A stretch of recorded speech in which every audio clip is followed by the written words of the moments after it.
All right, everybody, what is going on? Good afternoon. We've got some new updates. Nothing huge, but we do have some new information coming out about the Klint Kubiak situation. And I know I've made quite a few videos about this recently, but honestly, other than the fact that there's a Super Bowl in 9 days, this is the only thing to really talk about. This is kind of the whole shebang for the future of this team offensively. I mean, not to diminish the players that we have. The players we have are great, but we are definitely now at a point where there is a massive difference in the path we walk if we get to keep Klint Kubiak versus the path we walk if we lose Klint Kubiak. So this is the hotness. This is the story worth following right now. And there were some developments yesterday, nothing huge, but you can see where this is headed. So let's talk about a couple things that happened yesterday and see where we stand right now. All right, everybody, before we go any further into the video, I want to take a minute to tell you guys about a wonderful app called Sleeper, a one-stop shop for all your sports needs. You can celebrate and chat about sports in real time with other users. You can get all kinds of scores, sports news, and sports alerts with blazing fast speed.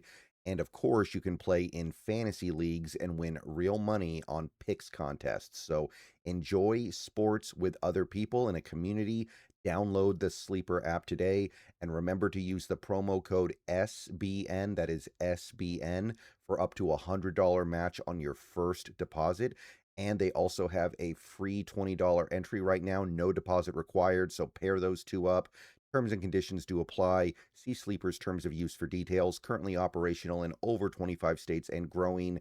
Check out the Sleeper app and have fun with sports this year. All right. Unfortunately, the Seahawks actually got some really bad news yesterday. This is one of the worst things that could happen because remember, Kubiak technically cannot be hired yet. So that was not a possibility. There was no way that Kubiak was going to get hired away from the Seahawks now, and nothing can be made official until after the Super Bowl. That wasn't a possibility, but this was one of the next worst things that could happen. So the Broncos passing game coordinator, Davis Webb, was a hot candidate for the Raiders head coaching job. And yesterday, late afternoon, I think, he withdrew his name from consideration for that position. So Davis Webb is now not in the conversation to be the Raiders head coach, which means that the Raiders lose one of their top candidates, which means they're going to focus in even more on their other top candidate, and guess who that is. So that's not good. Now, Davis Webb, I think, is probably going to become the offensive coordinator in Denver under Sean Payton because the Broncos fired Joe Lombardi. He still doesn't get to call plays there, though. So it is a little bit, I mean, it is a little bit telling that he'd rather be a clipboard holder in Denver than a head coach in Las Vegas. But it's also not exactly surprising now, is it? And he's certainly not the first coach to turn down a promotion with a bad franchise this cycle.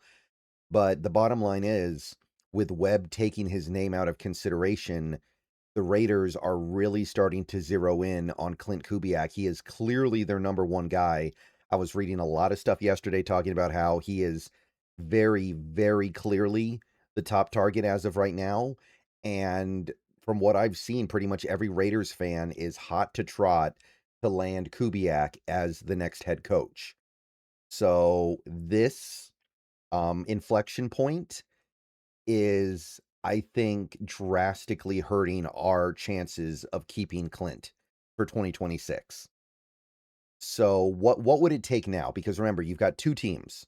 That's the thing. If it was one team, then you could get kind of a last second surprise, but you need two last second surprises because if the Raiders don't hire Kubiak, then you've got the Cardinals. And don't get me wrong, that's another bad job too, but that doesn't mean Kubiak would definitely turn them down. So, some way, somehow, we need Kubiak to not get the Raiders job or the Cardinals job. Now, what are some ways that could happen? Jeremy Fowler tweeted this out yesterday afternoon.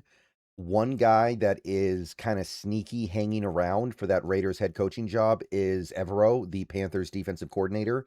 I remember his star being pretty far up when he was in Denver as the defensive coordinator there. And he hasn't been great in Carolina, but the talent he's had to work with has also not been great. And he is considered to be one of the bright minds in football. So if the Raiders kind of come out of nowhere here at the last minute and hire Evero instead of Kubiak, okay, that seems like at least it's a possibility. That seems like it's at the very least on the table, and that would definitely go a long way in determining, or excuse me, not determining, in making it much more likely that Kubiak sticks around. But like I said, this is not the only thing that needs to happen. And as of right now, Evero is the only guy I know of with any buzz for that Raiders job. If they don't get one of these two guys, it's somebody out of left field.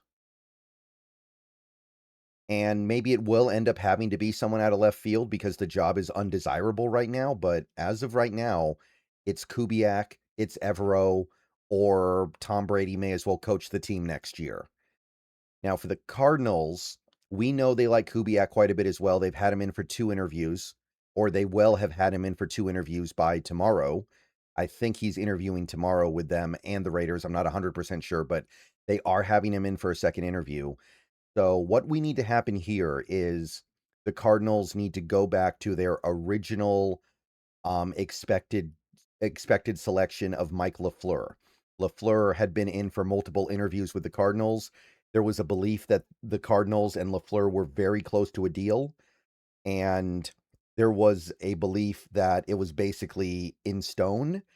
And then for whatever reason, the deal did not get signed. LaFleur left without a contract, and now the Cardinals are interviewing with Kubiak. Maybe something went wrong. Maybe something bad happened. Maybe LaFleur said, I don't really want to be the head coach here. Who knows? But for whatever reason, the Cardinals backed out of LaFleur. So on top of the Raiders going with a guy like Evero, we would need LaFleur to go back to Arizona and finish the deal. But here's the thing, and this is kind of the tricky part. If Kubiak leaves, then I want LaFleur as the offensive coordinator of the Seahawks for 2026. I'll have plenty of time to talk about this down the line. But if the Seahawks do lose Kubiak this offseason, and right now I think that is likely going to happen based on the tea leaves, LaFleur is going to be one of my top guys. So the worst case scenario is Raiders get Kubiak, Cardinals get LaFleur.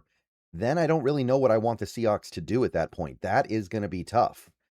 There's not really a lot left that is all that appealing. Like a few weeks ago, maybe you go after Mike McDaniel. Mike McDaniel's now in Los Angeles with the Chargers. Can't get him. You could have maybe gotten Arthur Smith. Arthur Smith is the offensive coordinator at Ohio State. Probably can't get him. Maybe you could. You did it with Ryan Grubb, I guess. But it gets dicey at that point, and this is the problem with having to wait so long to make these calls. So we need the Cardinals to pick LaFleur on top of the Raiders picking Evero or somebody else. And there was also this yesterday, which this was pretty funny.